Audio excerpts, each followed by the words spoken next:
Hey everybody, we are back. Yes, we're back. I just want to recap because we're, by the way, we didn't even introduce ourselves. It's Carlos and Lynne Sims. We are the Marriage Mechanics. You can catch us live on the AGM Radio Network. We're on Relationship Radio with Lady and the Crew. Just download the TuneIn app and click on AGM Radio. It's every Friday night from 8 p.m. to 9 p.m. Eastern Standard Time. So log on and listen to us. You can catch us live there. Hey, Kenya, thank you for coming back. Also, excuse me, if you need counseling, we are available. We make ourselves available. Contact my assistant, Queen of Belvin, 813-447-6879. Hey, Mini-Me, thanks for joining. Hey, Cousin Mika. Also, we're talking about, the title of this episode is I'm married, but I'm in love with the stripper. And we're talking about the negative effects of sexual addiction in marriage because there are so many different forms of it. So I just want to recap really quickly what we've covered. I was talking about the science behind it. We were talking about how, let me give you the scriptures that we gave in episode 1, Galatians chapter 5 verses 19 through 21, that we read from the King James Version of that. 1 Corinthians chapter 6, 16 through 20, and Ephesians chapter 4 and 17. 17 through 19. That was from the Message Bible. Both of those were from the Message Bible. Okay. We also cover how does sexual addiction affect marriages. I need to speed through this really quickly. Hey, Greg, thanks for joining. Hey, Cousin Coco. It breeds insecurity in your marriage. Your spouse is never going to measure up if you are bound by this pornographic addiction or you're spending all your time looking at the girls in the strip club. It brings about unrealistic expectations for your spouse. It eliminates communication as well between you and your spouse, because it becomes your comfort food. It becomes your go-to thing to escape, if you will. Lisha Porter, hey, how are you? Hey, baby girl. It eliminates that communication, and also this addiction could eventually lead to physical infidelity in the marriage. Because if you're looking on a man or a woman to have sex with them or to desire them in a sexual way, Matthew 5 and 27 and 28 says you've already committed the sin. That's right. Hey, Kenneth and Jessica, what's up? I'm glad y'all joined us tonight. Hey, thanks you guys for joining us. Another couple, the Marriage Mechanics. We did their counseling and married them, and they are super happy.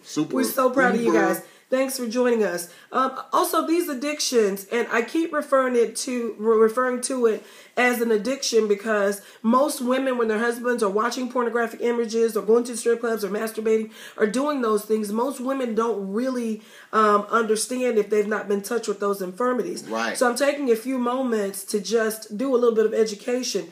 Also, another pitfall is you could potentially expose your children to it.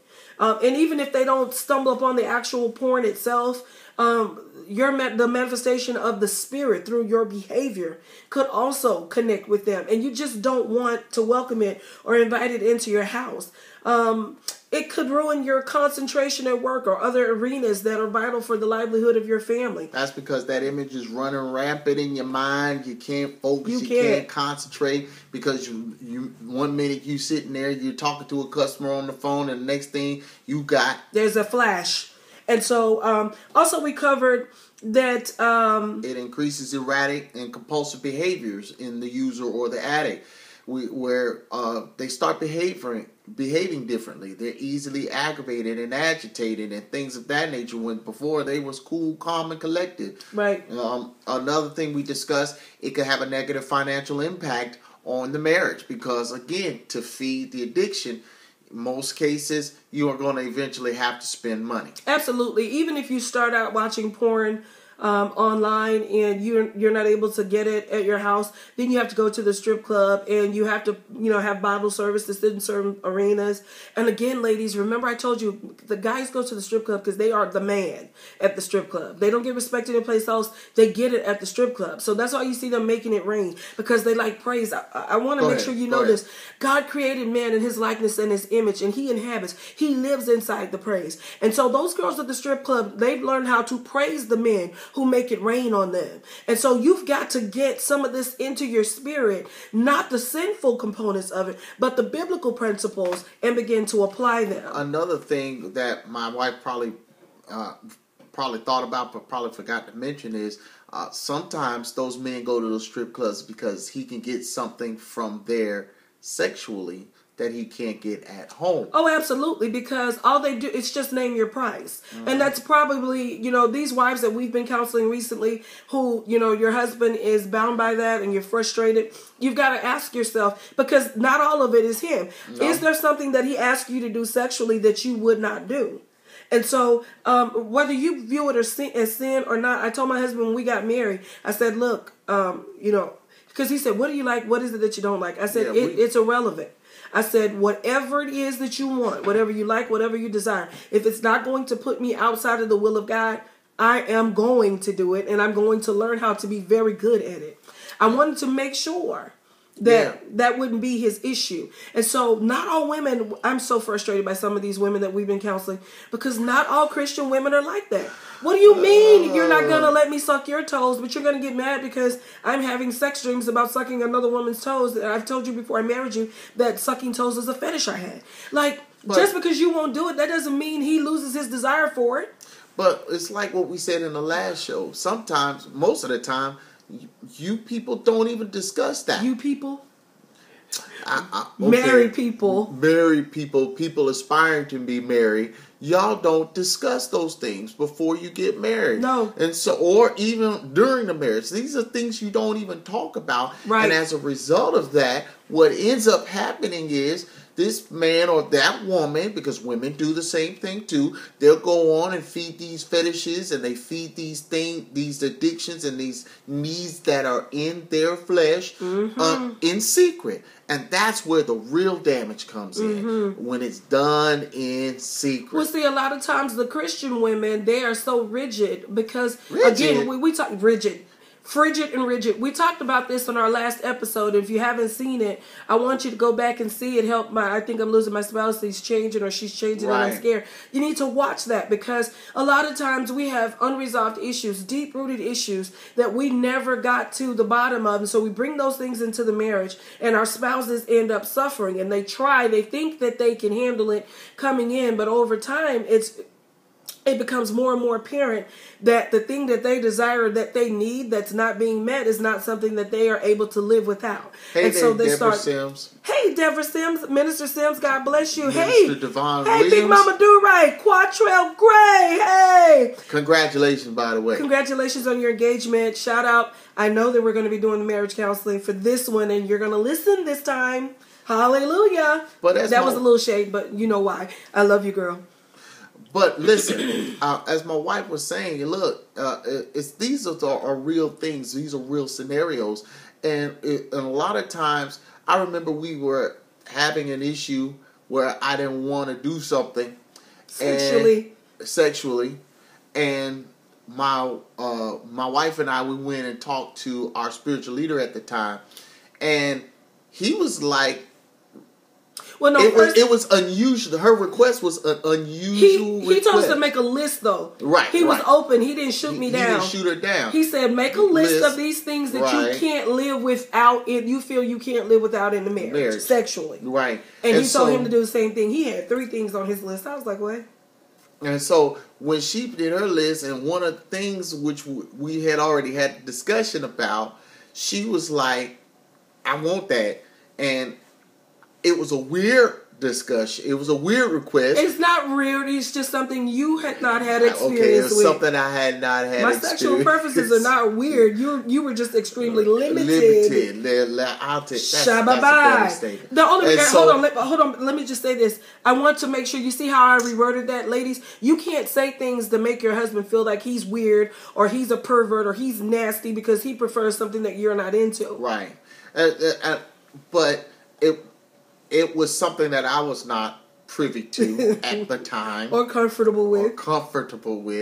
And our spiritual leader was like the same way. What was this all about? and so as she explained and went through the process of explaining and he realized this was something that was a serious need, he looked at me and said, now look, you got 1 or 2 choices. He said, for the sake of your marriage, if you want to preserve and keep that marriage, you may have to make some adjustments.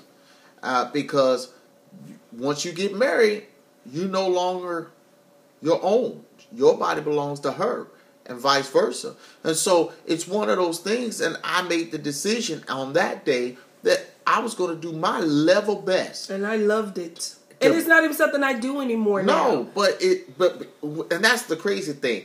We tried it.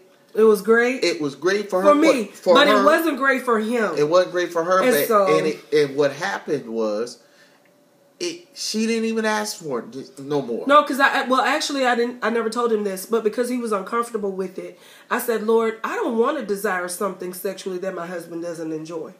And so kill this thing on the inside of me. Right. Take away the taste, the desire, the craving for it, because I want our lovemaking to be explosive and dynamic for both of us every time we come together in that way. And I realize a lot of women don't pray that prayer. When you become selfish in it, especially if a man is really good, my husband is really, really, really good in a lot of things.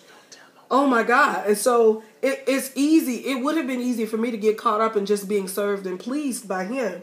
But when you view marriage as ministry, you understand that it's an opportunity for you to meet a deep need in him as well. You ask God to make your body an instrument, and you come out of flesh and you come out of self. You come out of your emotions. That's why I tell you those past hurts, those pains, those insecurities, all those things have to be dealt with up front for you to be totally liberal and free in your sexuality, because otherwise it's going to wreck your marriage. That's right. If he had not given me that, I probably would have cheated on him. Yes, I said it. Not because I planned to, but it doesn't matter who you are, out of hunger and starvation. And it's simple. I use the analogy all the time. You ever been hungry coming home from work or coming home from someplace and you didn't have enough money to buy what you needed on you, but you had enough to get a McDonald's burger or a little dollar fry or something to hold you over? You end up eating at the drive-thru, something you never really craved or desired, but just to satisfy that hunger because you got a headache, your stomach's hurting, you're distracted, you can't focus. And so you never want to put your spouse in that position if you can avoid it. And so what happens is a lot of times when you don't meet that need in your spouse, or if the spouse believes some way, either through conversation or through your behavior, that this is something that they won't be able to get from you, whether you're male or female, they tend to look at other outlets. And pornography is one of them. That main outlet. Because it's the lesser of the two evils. That's the step before actually cheating. And it's sad and it's unfortunate because some men come into the marriage with porn addictions. And like I said, silly rabbits, tricks are for kids. They go get marriage counseling with other people. And those people don't address. We deal with sex and marriage counseling. We deal with addictions. We deal with fetishes. We deal with preferences. We deal with all that stuff. You don't have to share it with us, but you do have to share it with each other. No, I'm not going to find out later that you got a fetish for midget girls and I'm not a midget. No. You know what I mean? No, let's just keep it moving. Let me stay focused. Listen, it's the reason why we're telling you this is because, again, we said in the last episode, in part one of this episode, your sexual appetite was already, in most instances, developed before you got in your relationship. So it's important that you have that discussion. Now, my wife in the last I was sharing some tips with okay. My wife in the part one shared some very important statistics about pornography. Like, for example, the average age of exposure to online pornography is 11 years old. For masturbation, it's even younger than that. Also, 9 out of 10 youth between the ages of 8 and 16 has seen some form of pornography. You need to know that. I can remember when I was a kid, I used to sneak to watch HBO and Skinamax. I had to be like 5 or 6 years old when I first saw porn. Yeah. And then I had to be like 8 years old when I first got fondled by this grown man because my mom had a gambling, her house was a gambling shack. And so, they'd be drunk and horny and whatever. And so you don't know what he or she has been exposed to before. And that's why it's impaired. That's why we absolutely address it. Another thing I shared was that every second, over 30,000 people are viewing pornography online. Every second. Every second. The largest online porn users are ages 12 to 17. And I did not know that before I started researching this. ages 12 to 17. And so it all goes back to what we were exposed to as children. Right. Your husband or your wife is probably out there doing that because it's been embedded in them. It's never been identified or dealt with. And so they need to go through deliverance, but it's not going to come through ostracization. Let me stop trying to use big words. 30% of addicts are women. And from what we understand, that is rising day by day. Yes. So more and more women are starting to become addicted to porn. And right. also pornography is a weapon of mass destruction in marriages. And then my wife began to explain the science behind of how porn affects you mentally.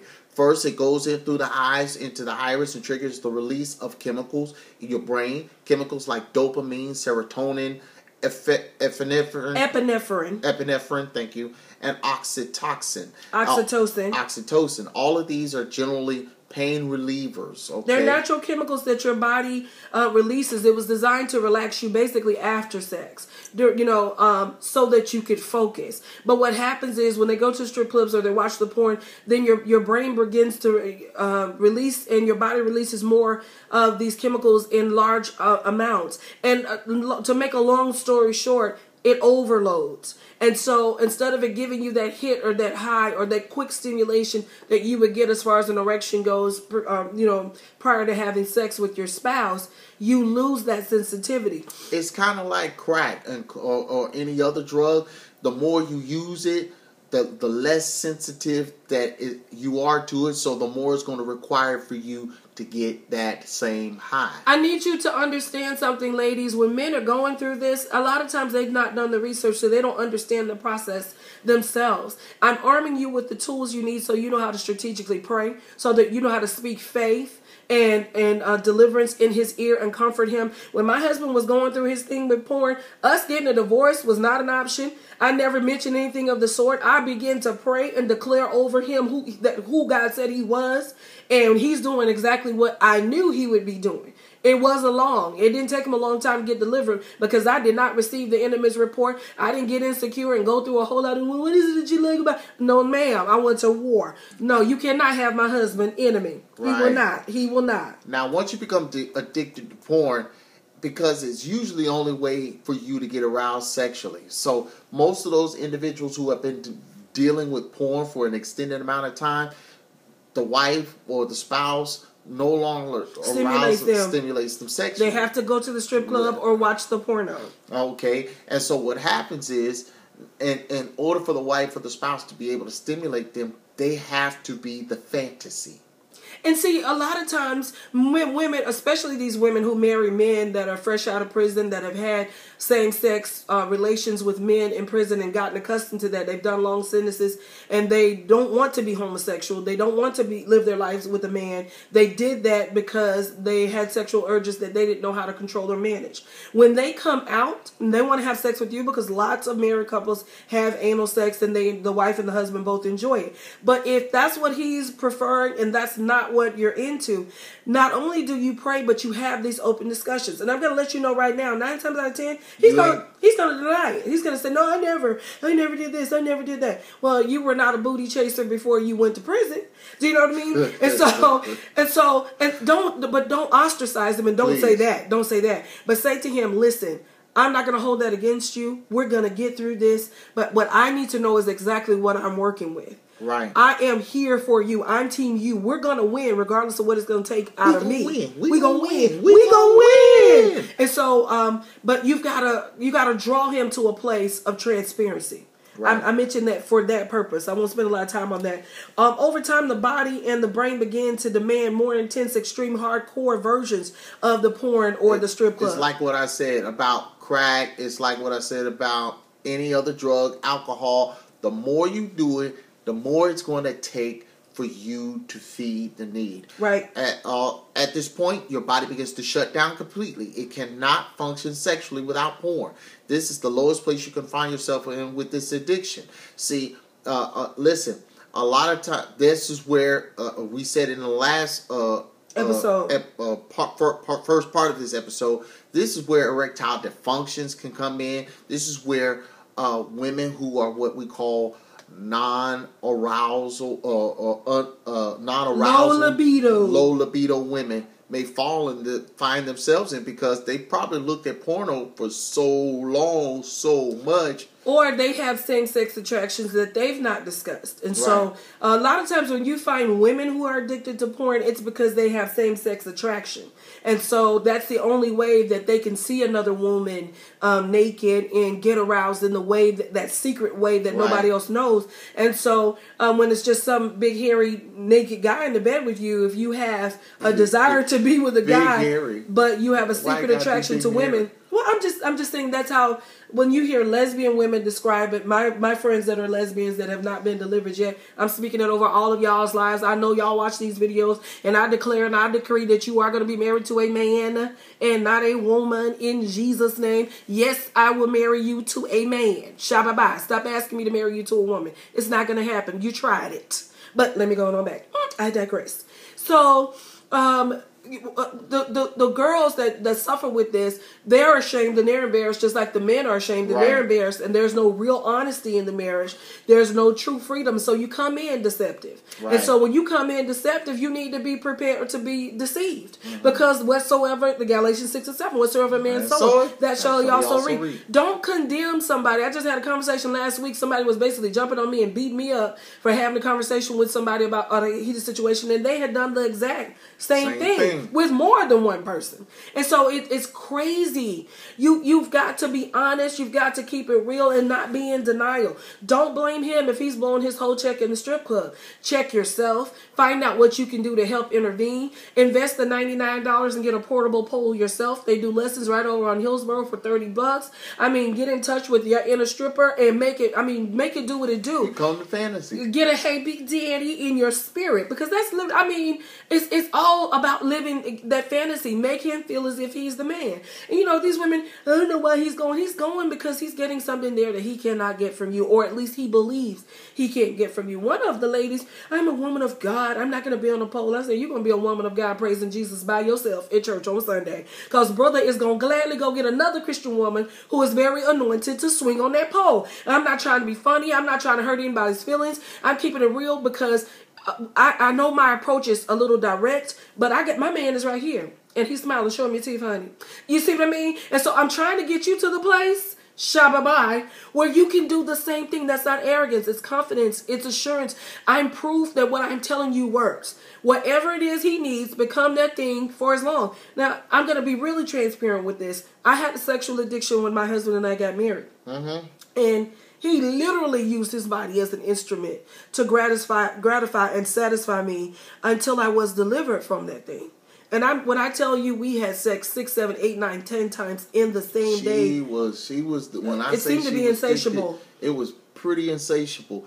And I prayed to God about that thing, and I had to take responsibility. It wasn't something that I wanted to do, but to prevent her from going out and doing something sinful. Shabba-bye. I had to take it. I had to be the lamb that was slain. And when I tell you he did, every time I came to him a lot, from the time he got home from work, he got very, very, very, very, very little sleep, even in the middle of his sleep. It was great.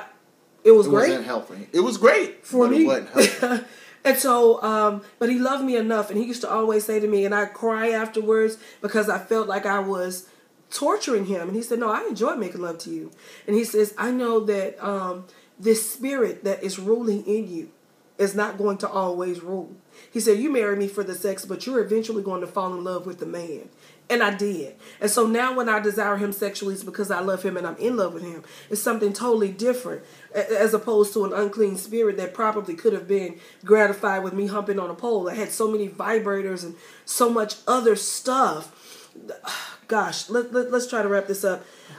Understanding the danger and the damage it causes. Again, you must understand that pornography, masturbation, And frequent strip clubs are just as addictive as frequenting strip clubs. Frequenting strip clubs are just as addictive as alcohol or drugs. It detaches you from reality. Again, it's the fantasy. Pornography sells the fantasy. And people just, men and women, they just use it, or they just go to the strip club for the escape, to get away from the stress of the bills, or your nagging, or the kids, or sometimes they feel unsuccessful. They feel like failures, and there's such a rush and such a high, because I worked in the strip club and I was also addicted to patronizing the strip club. And I knew those men that loved me. Half of those men, were hunching each other, but it was a thrill to see them get up on me and chunk it. You know what I mean? And so I would put that money in there. And so you've got to understand there's a mental place that he goes to. And it's only going to be met with the things that are said and done in that particular environment. Now, I want to take this time out to let you know, don't y'all freak out or worry, okay? One last danger and damage it causes, it numbs you to human touch and all emotional sensitivity. All emotional sensitivity. Because after a while, what it takes to get you there is the porn. And so you really have to really, really work at being delivered from this thing. Now, the good thing is something good. Porn is separate from who you are. Yes, it is an addiction, right. But you are allowed to become bound so that you could testify for His glory after you have fully become delivered from this thing. Yes, listen, there's hope. There's hope. Now, don't y'all give up on one another. Don't give up on him. Don't give up on her. There is hope. Real quick, before we go, we're going to do the Ask the Marriage Mechanics live. So those of you who have questions, I see some things popping up. That's where we answer those questions. So we're going to do that right after this one. Yeah, we answer any questions We answer any questions you have. All you have to do is just inbox us or load them up on here, and we'll answer them. Here are some key things you got to do to overcome the pornography, the strip club, and the masturbation. Now, we taught this several years ago, but we've gathered this information. We did a little research, and we believe that these tips will help you. The first thing you got to do is confess that you've got an issue and become accountable to someone. You got to remember, this is a secret sin. This is a sin of secrecy. Right. And that's where this thing flourishes and grows, in the secret places. So become accountable and be real open about every time you have those temptations and those desires. The second thing is you've got to identify the triggers.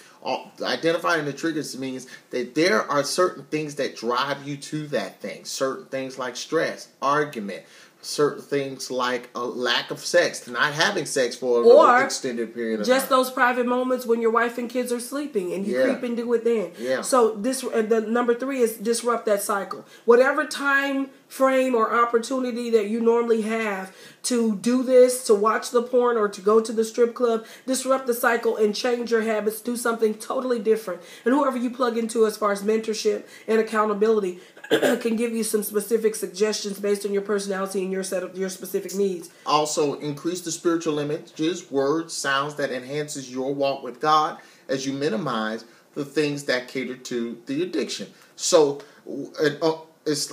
we had a friend of ours at our church, and when our church was in St. Petersburg, in St. Petersburg.